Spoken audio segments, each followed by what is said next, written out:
श्रीरामचंद्राय नमः। श्रीरामाचा जन्म प्रभाव अजन्मा जन्मले राम रावण पावला सुरनर समुधाव तोणवलाव पावला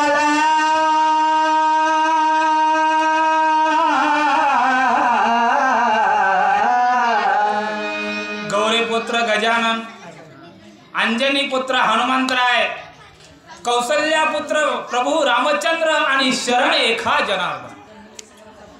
कथेचं अनुसंधान वास्तविक पाहता आज या ब्रह्मांडाच्या मालकाचा जन्म या ठिकाणी होऊ लागलेला आहे आणि ती कथा आज ज्ञानेश्वरी पारायणानिमित्त या खुदावडी ग्रामस्थांनी आयोजित केलं। आम्हाला निमंत्रण दिले आणि संयोजकांनी आमची सेवा करून घेण्याचा त्या ठिकाणी विचार मांडला। त्या म्हणण्याप्रमाणे आज या ठिकाणी सेवा होऊ लागलेली आहे। कथेचं अनुसंधान काय आहे? ब्रह्मांडाचा मालक जन्म घेणार आहे आणि या ब्रह्मांडाचा मालकाचा जन्म होत असताना 33 कोटी देव आपले आपले विमान घेऊन महाराज अयोध्याच्या ठिकाणी आले। प्रसूती समय कौशलेशी कवळतेच्या चौपाशी विभागले आकाशी विभुड वेगेशी पायी आले। अयोध्याच्या ठिकाणी महाराज ब्रह्मांडाचा मालक जन्म घेऊ लागलेला आहे, अवतार घेऊ लागलेला आहे। 33 कोटी देव राजा बंदीखान्यामध्ये राजा रावणाच्या बंदीखान्यामध्ये आहेत आणि त्याच वेळेस स्वसामर्थ्याने आपली विमानं घेऊन माझ्या या रामाचं जन्माधिकार स्थान आहे अयोध्या आणि त्या ठिकाणी परमेश्वराची वाट सर्व लोक पाहू लागले।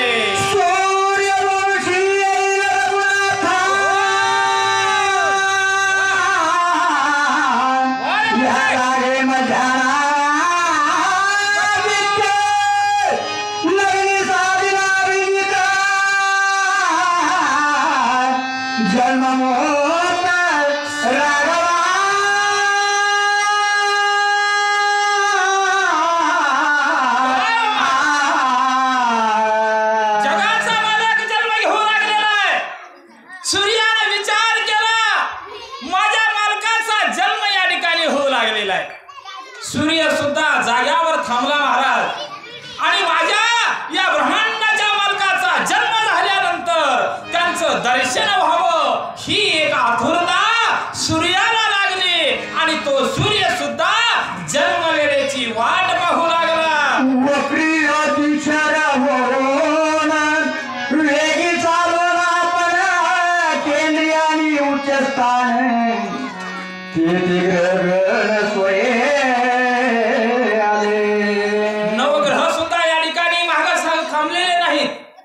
नवग्रह आपल्या मूळ राशीमध्ये आले महाराज।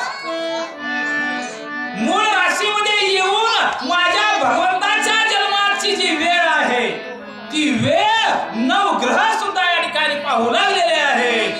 शुद्ध सुमनी वसंत ऋतू मधुमासाती विख्यातू शुक्ल पक्ष नवमी अंकू जन्म रघुनाथ पावला।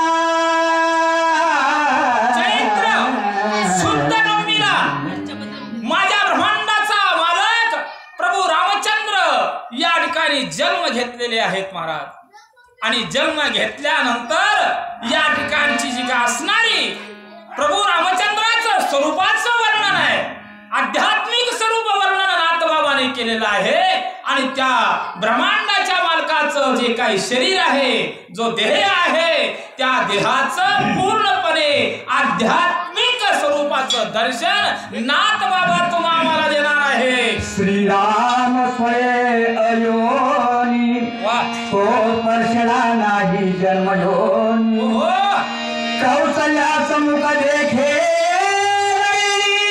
आश्चर्यमनी विस्मित। अहो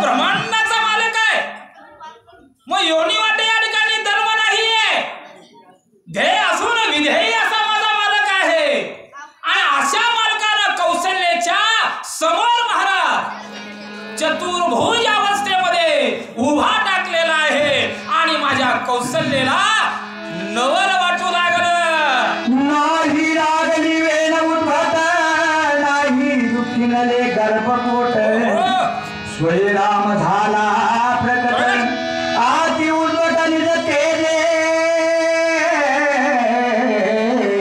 काय नवल आहे महाराज? योनी जन्म भगवंताचा आहे. ध्येय असून विधेय हा माझा नाम आहे. जगाच्या कल्याणासाठी, राक्षसाचं निर्धारण करण्यासाठी माझ्या रामानं जन्म घेतला. पण जन्म कसा घेतला महाराज?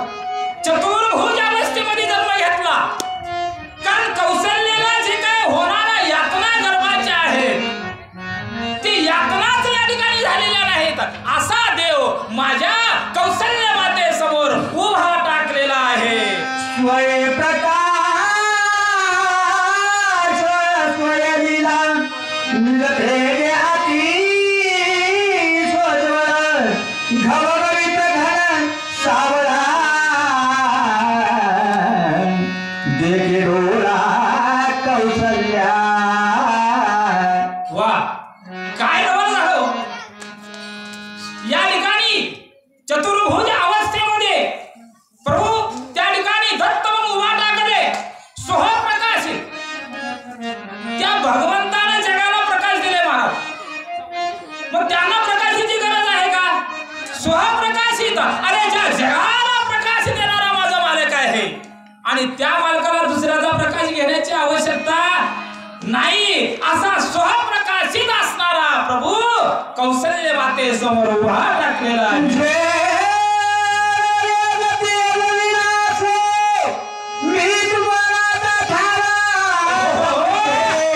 जगात्मत्व प्रकाशे स्वरा उल्हासे परमानंदा.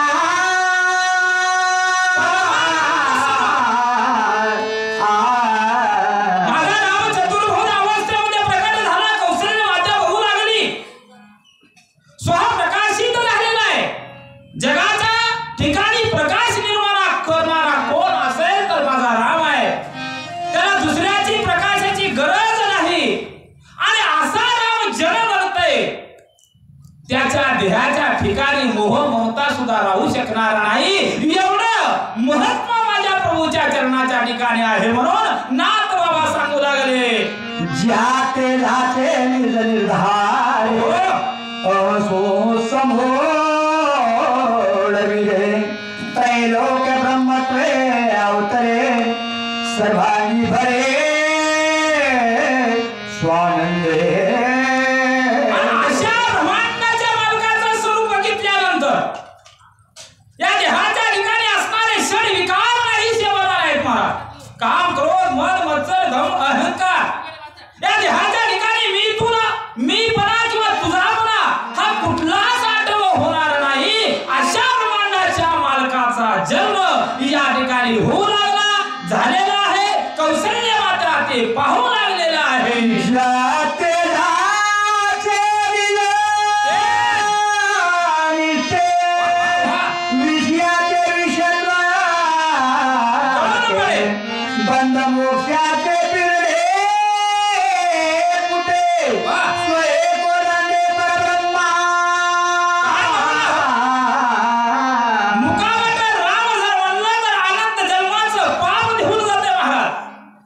मग ज्या प्रभू रामचंद्राचा जन्म या डोळ्यानं बघितल्यानंतर या देहाच्या ठिकाणी असणारं बंध आणि मोक्ष, या देहाच्या ठिकाणी बंध आणि मोक्ष दोन्ही गाठी बांधलेले आहेत म्हणून प्रपंच करू लागला.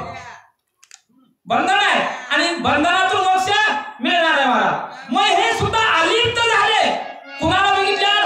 माझ्या रामाला बघितल्यानंतर बंध आणि मोक्ष यांची गाठ सुटली आणि परमानंदाला आपण प्राप्त होतो. एवढं महत्व प्रभूच्या चरणाच्या ठिकाणी आहे. जाते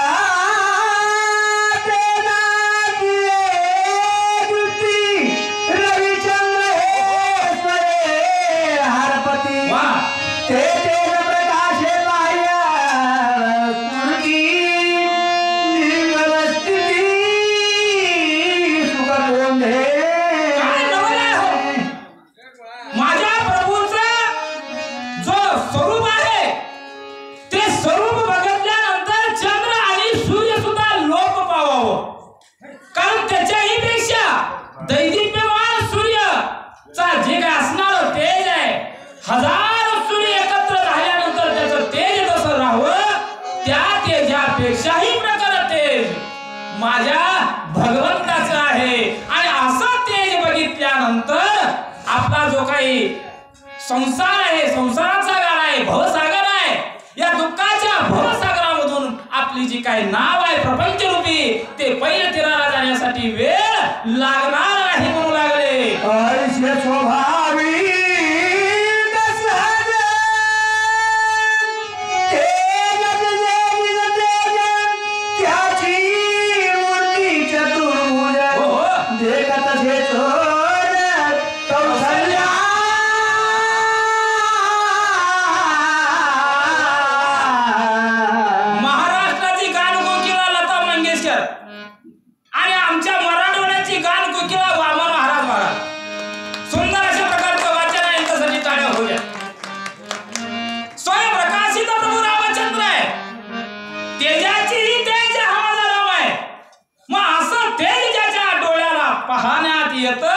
त्याचं सर्वस्व नाहीसं होते महाराज, कारण पुण्याला प्राप्त त्या ठिकाणी होतं. आणि असं तेज असणारा प्रभू रामचंद्राची चतुर्भुज जी काही मूर्ती आहे माझ्या कौशल्य मातेनं बघितलं म्हणता.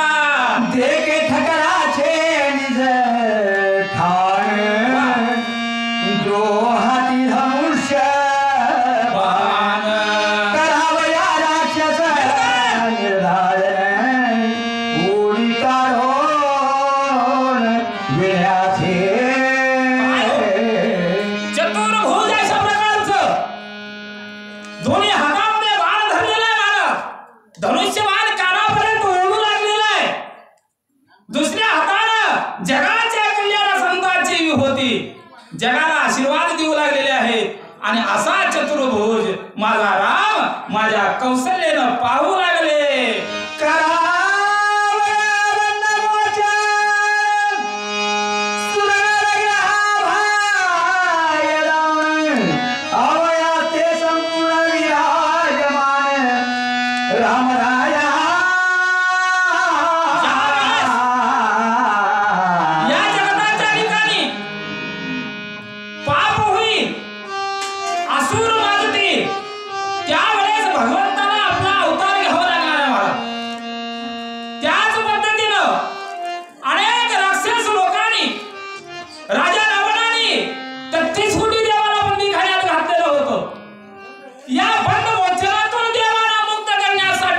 माझ्या रामाला आज अवतार घ्यावं लागलं. आणि असा अवतार माझ्या कौशल्य मात्यानं स्वतःच्या डोळ्याला त्या ठिकाणी पाहू लागले.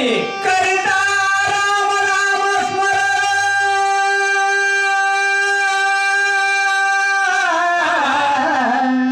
जीवास करावया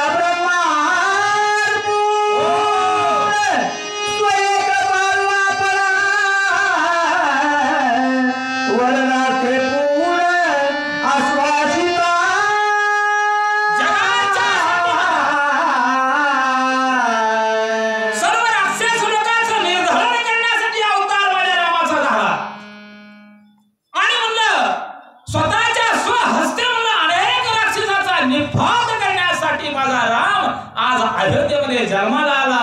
33 कोटी देवाची बांधवणी सुटणार आहे, राज्यामध्ये रामराज्याची गुढी उभा टाकणार आहे. आणि एवढ्यासाठीच आज माझा भगवंत या पृथ्वी तलावर अवतरलेला आहे म्हणता.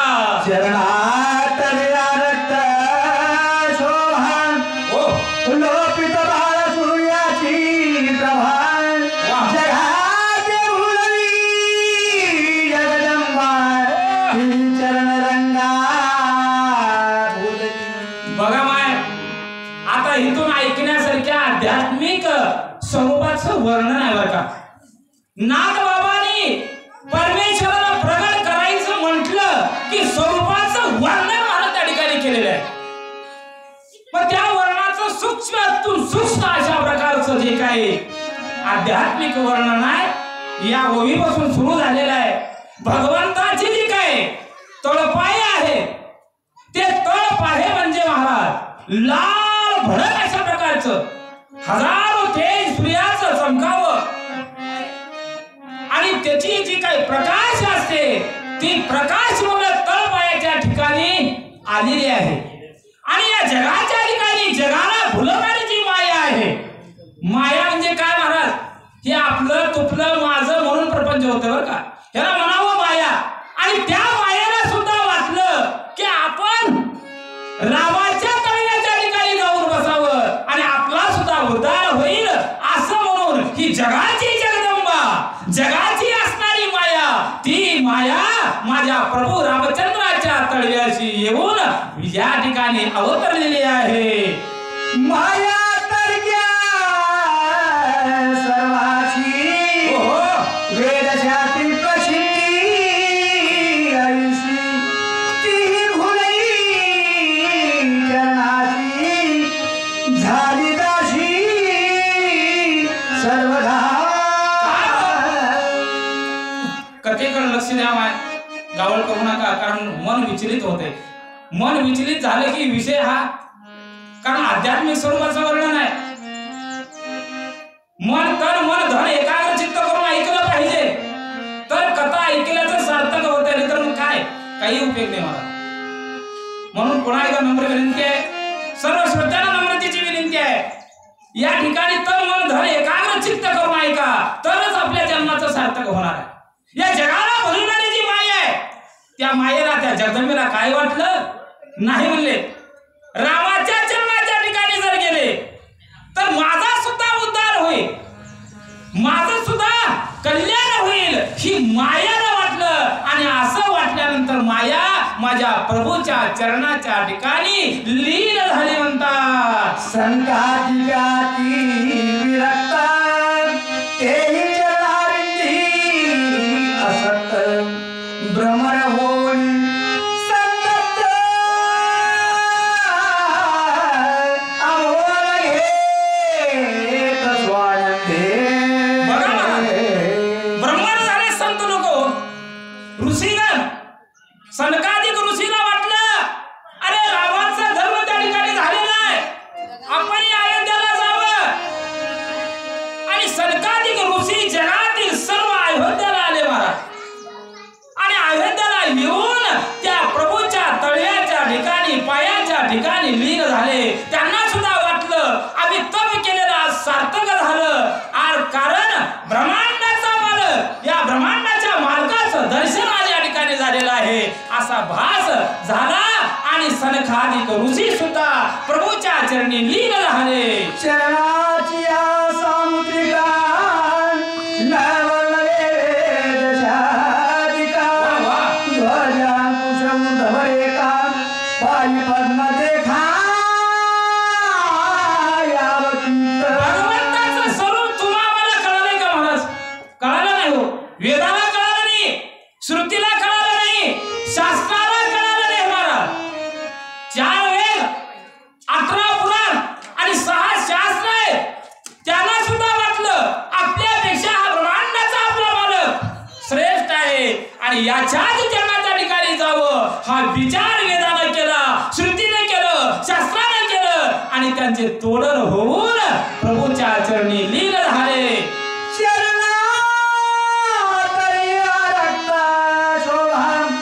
भगवती शुद्ध श्याम प्रभा इंद्रधनुष मिळवेन भा तैशी शोभा शोभत. काय सुशोभित अशा प्रकारचं वर्णन नाथबाबांनी केलं महाराज. प्रभूच्या चरणाच्या ठिकाणी असणाऱ्या जी काही पिंडली आहे ते म्हणलं एखादं इंद्रधनुष आकाश मार्गाच्या ठिकाणी शोभून दिसावं. त्या पद्धतीने माझ्या या ब्रह्मांडाच्या मार्गाच्या पिंडल्या जी काय आहेत ती शोभून दिसू लागले म्हणतात. उपासका यंत्रपूर्ण होती परी त्रिकोण दोही पायी नीळवर्ण विराजमान शोभती. काय सुंदर वर्णन महाराज या ठिकाणी केलं हो. यंत्र सामुग्री आपली देवनागरी भाषा मराठी जर आपण लिहित असताना काना मात्रा उकार विलांटी जे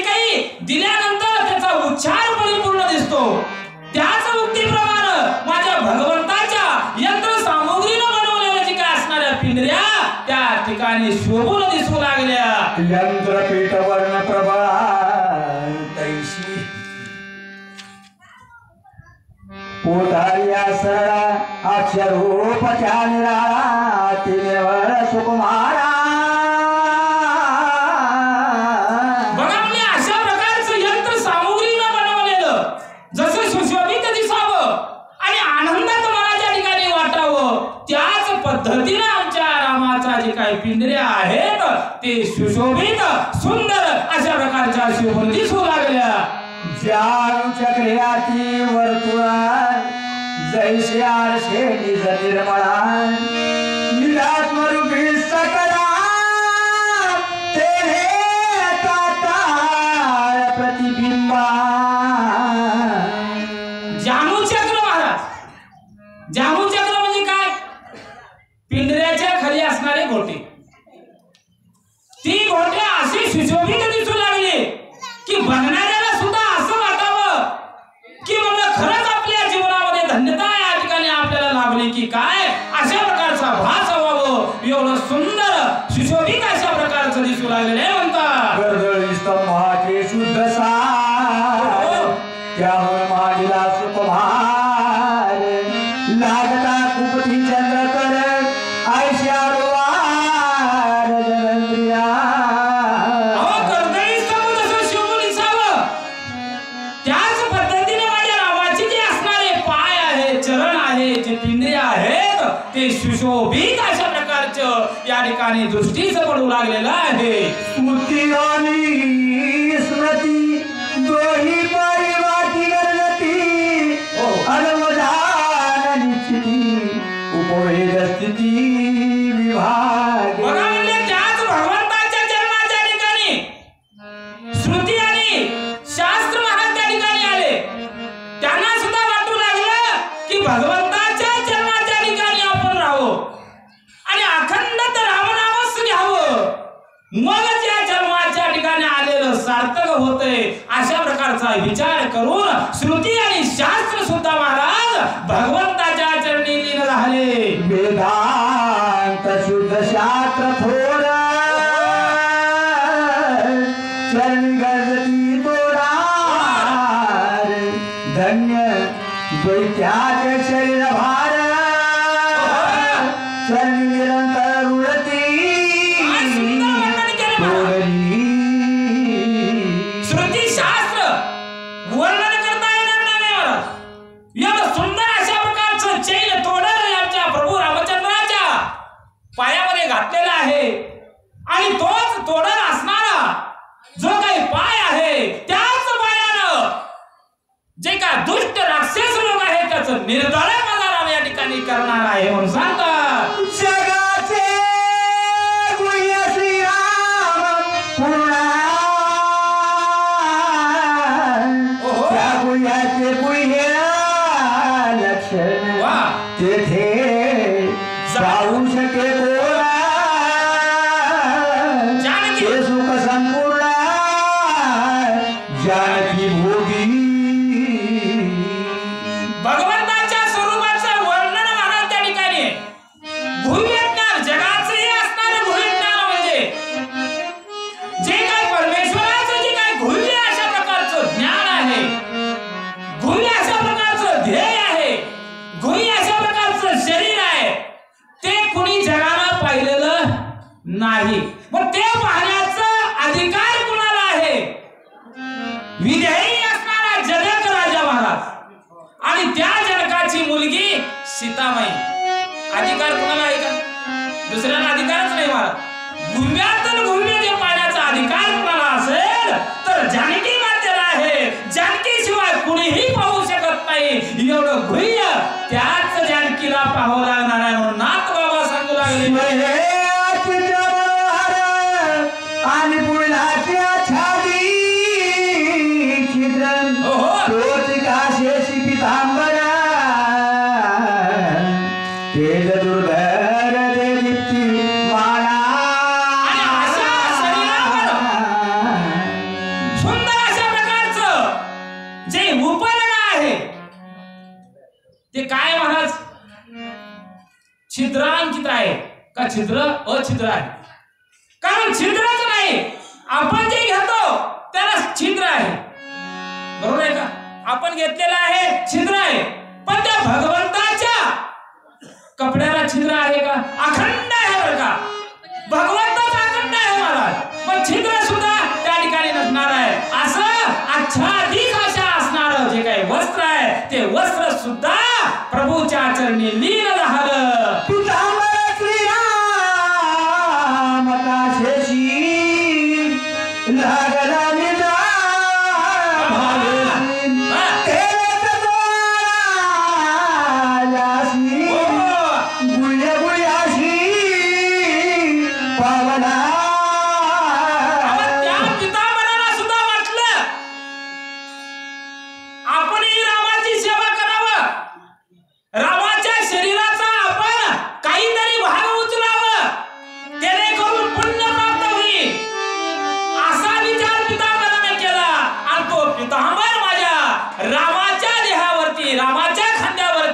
अखंडित आभाजित अशा प्रकारचं आहे म्हणून सांगू लागले. नाभी सकोलाती जयेशी सहस्र शब्द पुरता ब्रह्मया ठाऊन निहेतयासी भोवदासानी शिवलिंग झाला.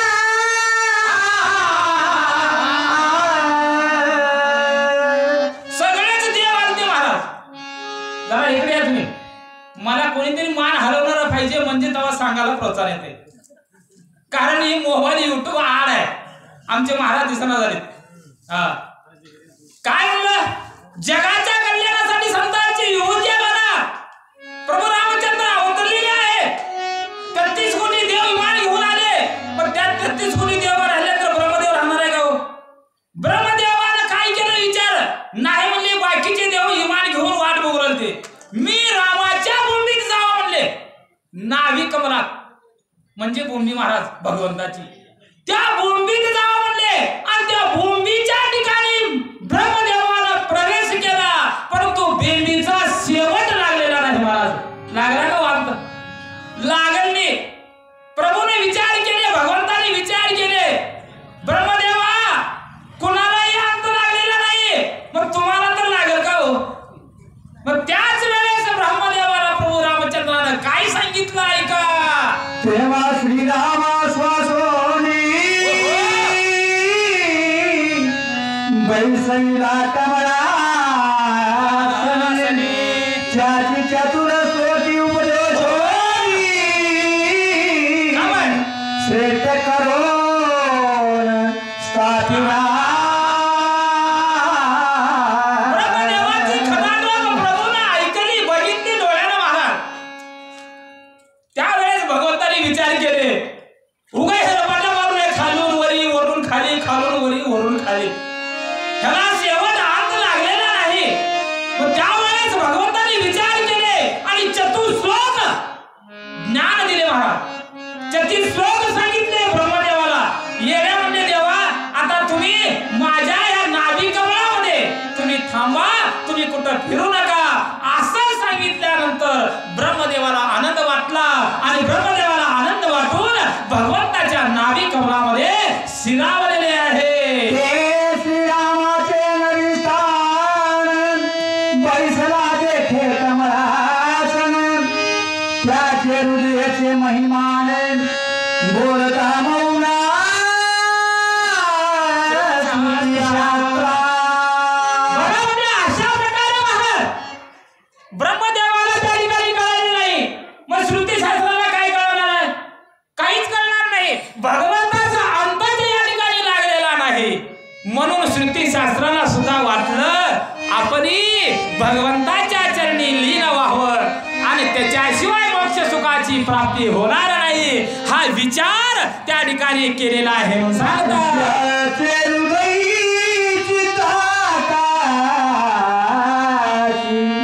आकाश हरपे स्वकारेसी सिद्ध पावेल त्या थायाची सिद्धशाशी एकत्वे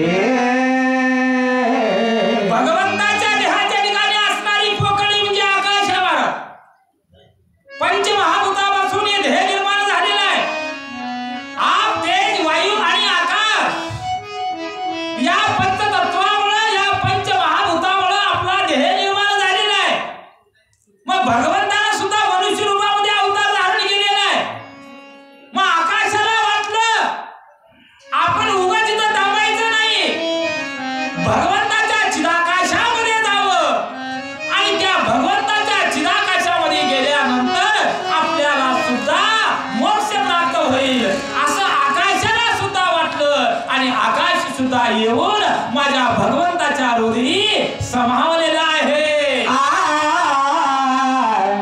तेथे अंगण प्रेमुनी जन जळून आल्या भीन तोची हृदयी पदक पूर्ण गुन्हे विनंत्या लालसे. ठाण मान गुण लक्षण आता भगवंताला आपण का माहित? तुझं सगुण मनोगी निरगुण रे, तुझं सगुण निर्गुण रे. भगवंताला काय म्हणावं? सगुण म्हणावं तर निर्गुण आहे आणि निर्गुण म्हणावं तर सगुण आहे महाराज. भगवंताचं कुणाला अंतच कळलेला नाही म्हणून श्रुती शास्त्रानं सुद्धा विचार केला, पंचमहाभूतांनी विचार केला आणि भगवंताच्या देहामध्ये स्थिरावले. त्याने करून सर्व ब्रह्मत्वाला प्राप्त या ठिकाणी होऊ लागलेले आहे. सूक्ष्म माझाची जी आती थोडी अभिमान होता केसरी. देखो राम मध्ये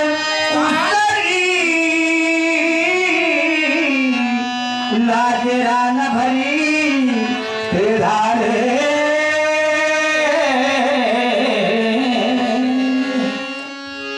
बघा म्हणले महाराज, प्रभूचं स्वरूप बघण्यासाठी आता आपण सिंहाला किती देखणं म्हणतो. सिंहाचा जवळा पुढं पसर आणि त्याची कंबर निमुळती, तेरे करून सिंह हा सुंदर. म्हणजे जगाच्या ठिकाणी सिंहाच्या कंबर इतकं सुंदर कुठंच मिळणार नाही. मग त्या सिंहाला सुद्धा आपल्या कमरेचा अभिमान प्राप्त झाला महाराज. आणि अभिमान प्राप्त झाल्यानंतर त्यालाही वाटलं रामाचं स्वरूप कसं आहे बघावं म्हणले. त्या सिंहाची दृष्टी माझ्या भगवंताच्या कमरेकडे गेली आणि कमरेकडे गेल्यानंतर असणारा अभिमान गळून पडला महाराज. खरंच म्हणले माझ्या कमरेपेक्षा सुंदर कमर माझ्या या भगवंताची आहे. आता मी काय म्हणत थांबावं? मी सुद्धा भगवंताच्या कमरेमध्ये विलीन व्हावं हा विचार सिंहानं केलेला आहे. पावया श्रीराम मध्य रचना अभिमान त्याग पंचानन मेखला अंगवना मध्यभागी जाण चतुर्थ चरला.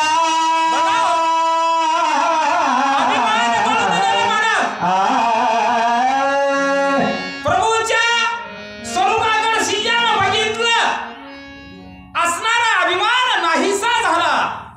कारण आता आपण रामकथा ऐकलो, आनंद वाटू लागले महाराज. खरंच म्हणलं तुम्ही श्रोते लोक धन्यता आहे. खरं आज मला या ठिकाणी काहीतरी श्रोते लोक दिसू लागलेले आहे सुंदर अशा प्रकारचं. कारण सांगण्यासाठी श्रोता पाहिजे वक्त्याला. श्रोत्या विना वक्ता नाही आहे महाराज. श्रोता असेल तरच वक्ता आहे, नाहीतर त्याला काहीच अर्थ राहत नाही. तसं त्या सिंहाला वाटलं आणि म्हणलं आता आपण रान भरे रानात पळून जायचं नाही. देहाच्या ठिकाणी अभिमान निर्माण झालेला तो अभिमान गावायचा आणि माझ्या रामाच्या कमरेमध्ये जाऊन थांबायचं हा विचार सिंहाने केला आणि ताबडतोब माझ्या प्रभूच्या कमरेमध्ये तो सिंह आलेला आहे. जो अपरंपार अनंता त्यास अनुभवी आतरिता ते विवेक माझी रघुनाथा दिसे समजता कळिया. आणि अशा पद्धतीने महाराज सिंहाचा अभिमान गळून पडला, कमरेमध्ये स्थिरावला आणि त्याच ठिकाणी कपाळाचं वर्णन माझ्या भगवंताचा नाथ बाबा या ठिकाणी करू लागलेले आहे. झाली आनंदे नप्रीती सकळवती उपासवती जे विठुर घटिकाच्या पंक्ती जे वेदापती अधोमुखा. बघा म्हणले नाथबाबांनी या ठिकाणी चिदाकाशाचं वर्णन केलं, पायाचं वर्णन केलं, हाताचं वर्णन केलं. त्यानंतर या मुखामध्ये असणारे जे काही सोज्वळ आणि सुंदर अशा प्रकारचे दंडपंक्ती आहे, त्या दंडपंक्तीचं स्वरूप या ठिकाणी कशा प्रकारचं आहे त्याचं वर्णन सुद्धा नाथबाबा या ठिकाणी करू लागले. नाना मताचा जमेला त्याच्या किंकरी माळा माळा या पदी विचित्र लीला कधी मेकळा शोभित. आणि अशा पद्धतीनं 4 वेद सुद्धा मला त्या ठिकाणी 4 चौकी झाल्या. आणि पुढं कपाळाचं वर्णन माझ्या नाथबाबांनी सुरुवात केलं. जगाचा मालक असा असणारा राम, जगाला सामावून घेणारा हा कपी मेखळा असा असणारा रामाच्या कपाळाचं वर्णन, भगवंताचं वर्णन नाथबाबा पुन्हा पुन्हा करू लागले.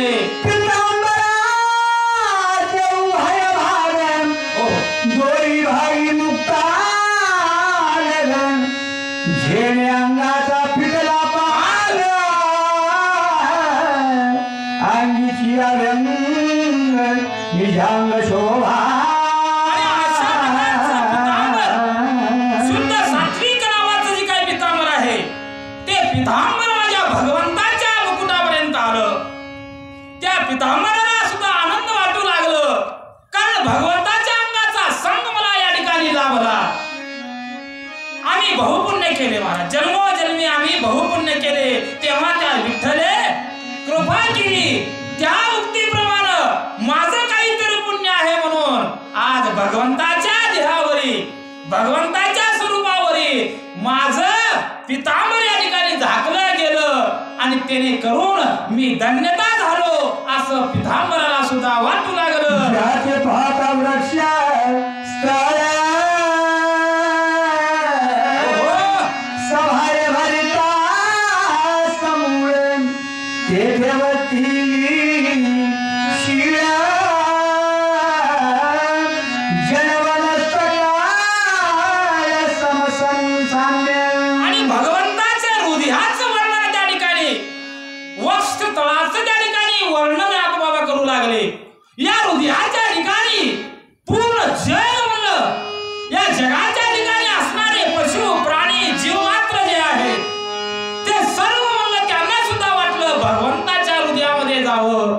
आणि भगवंताच्या हृदयामध्ये गेल्यानंतर आपणाला सुद्धा समाधान प्राप्त होईल हा विचार सर्व जीवमात्राने केला आणि भगवंताच्या हृदयामध्ये सामील झालेले आहे. पाहता ज्याचे वेळात ती वाहती वाट हे तोंड होती प्रकाश स्वरवर्ण प्रविष्ट मर्यादा. वारे वाचक,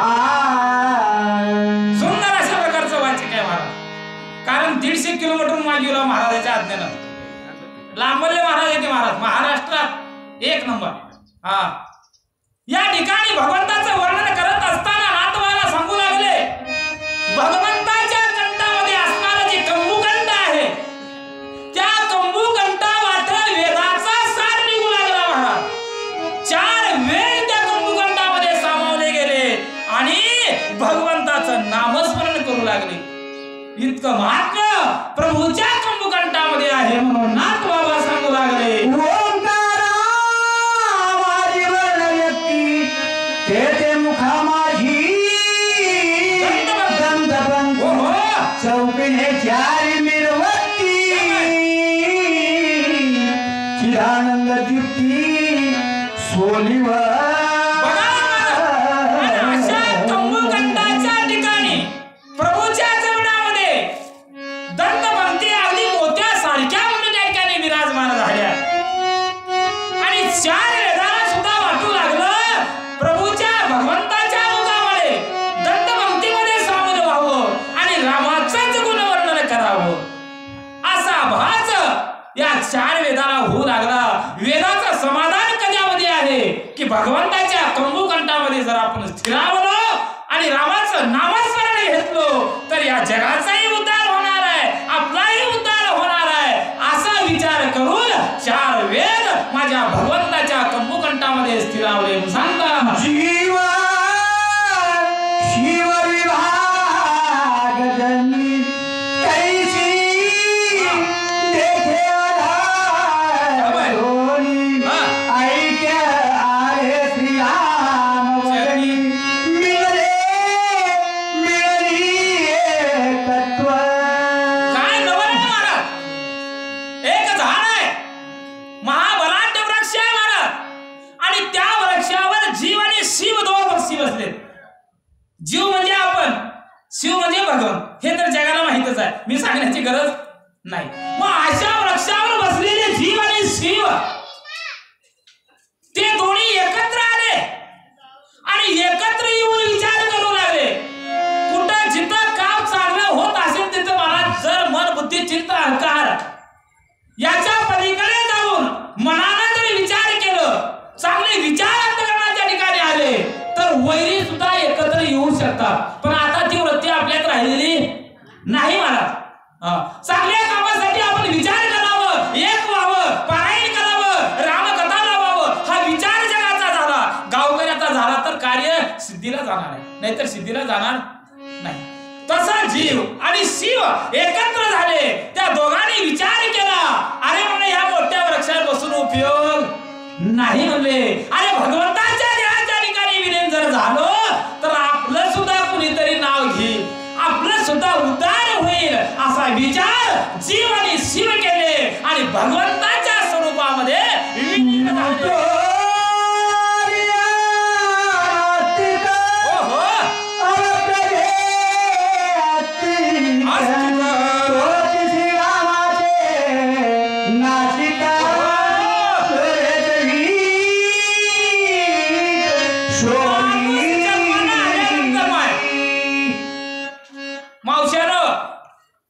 ऐकलं आनंद वाटलं बरं का, तुमचे आभार मानावे इतकं थोडं आहे.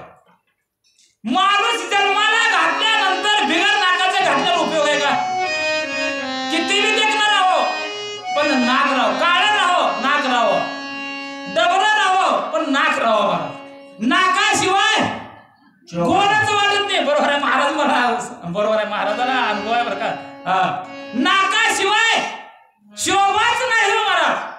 म्हणून माझ्या भगवंताचं नाक सावळं आणि गोजीरवाणी आहे आणि त्या नाकावाट जगाचा जो वायू आहे, जगाला तारणारा जो श्वासोश्वास आहे, ते श्वासोश्वास या जगाला पुरवण्याचं सामर्थ्य माझ्या भगवंताच्या नाकामध्ये आहे, असं नाथ बाबा समजू लागले. चालता जितका वायू जाणे, तोच श्रीराम मुख्य तेची वेदाचे जन्मस्थान, श्रीकांड पूर्ण प्रतापे जगाला वायू देणार. आज रामानं सगळंच बंद केलं तर खुदावडीत एक बी माणूस जेवण राहत नाही. राहते महाराज का? लक्ष द्या, राहत नाही. ह्यानं बंदच केलं, घडीभर जर वारं नाही सुटलं तर आपला जीव कासावीस होते. मग या जगाचा कल्याण करता, जगाला जगवणारा, जगाला श्वासोश्वास देणारा माझ्या रामाच्या नाकावाट होऊ लागलाय म्हणून आपण येतो. नाहीतर महारती पोती सांगायला आला नसता आणि वामन महाराज बी आले नसते. कारण जगाचा वस्तीस्थान, जगाला तारण करणारा, हरण करणारा, सर्व या ठिकाणी करणारा तो मालकाचं नाक आहे आणि त्या नाकावाट या जगाला वायू देऊ लागलं म्हणून आपण जिवंत आहोत. मग अशा नाकामध्ये श्रुती शास्त्राला, वेदाला, सर्वांनाच वाटू लागलं भगवंताचे चरण सोडून जायचं नाही, ह्याच्यातच हित आहे म्हणू लागले. चैतन्याचे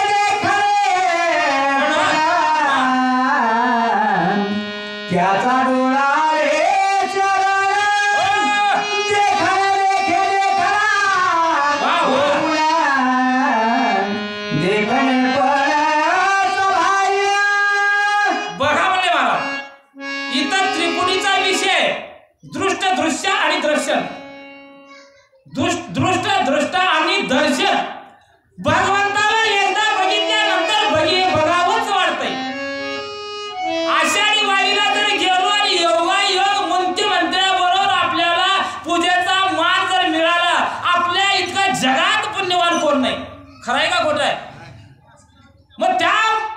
मानाच्या वारकऱ्याला भगवंताला बघतच राहावं असं वाटतं. कारण आज जन्माचं फळ, जन्माचं सार्थक आज या ठिकाणी झालेलं आहे. असं मनाच्या ठिकाणी वाटणार आहे. ब्रह्मांडाच्या मालकाला बघितल्यानंतर बघतच राहावं, अन्न पाणी सर्व विसरावं असा भास माझ्या प्रभू रामचंद्राचं स्वरूप आहे.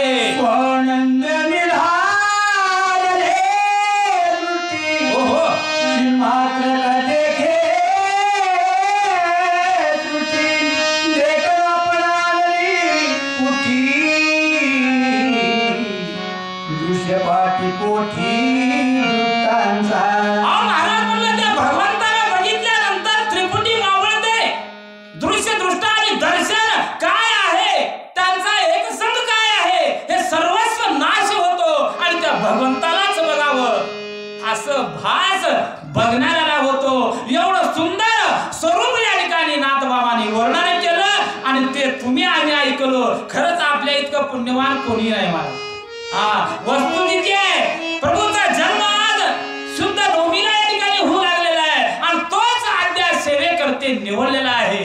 खरंच तुमच्या आमच्यासारखं धन्यवाद जगाच्या ठिकाणी नाही म्हणून सांगतात.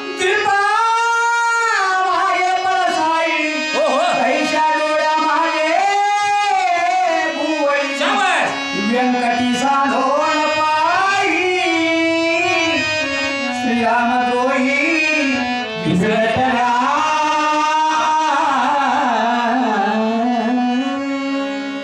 आपण घरामध्ये महाराज चिमणी लावतो.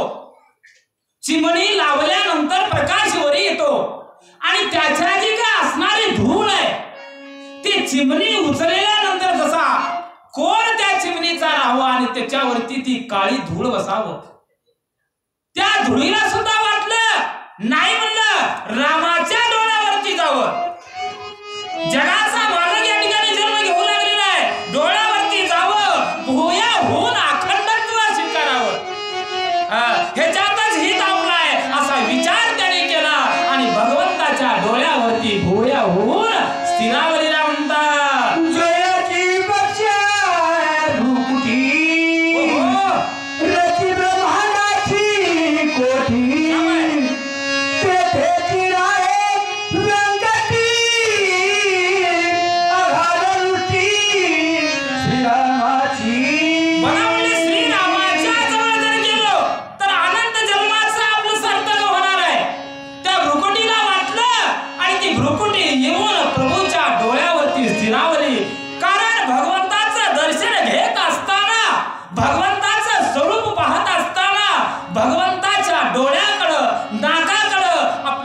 प्रामुख्यानं जातं महाराज.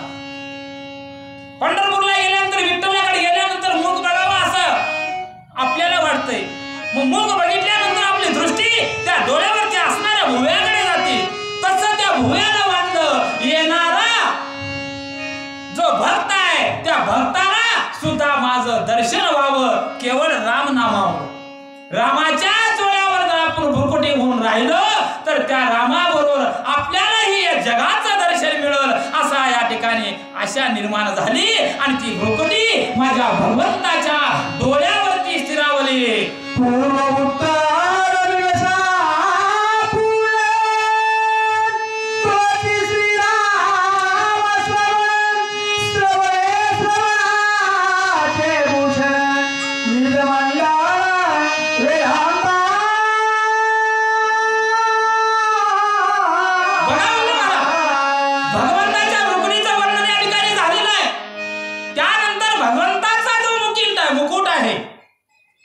या जगाचं विश्व त्या ठिकाणी सामावलेलं आहे. जगाचं पूर्ण लक्ष त्या मुकुटाकडे आहे. असं रत्न जडित मुकुट माझ्या प्रभूच्या डोक्यावरती आहे. कुंडारमती साकारम एकमनती मकराकारम परितोष सत्य निर्विकार श्रवणे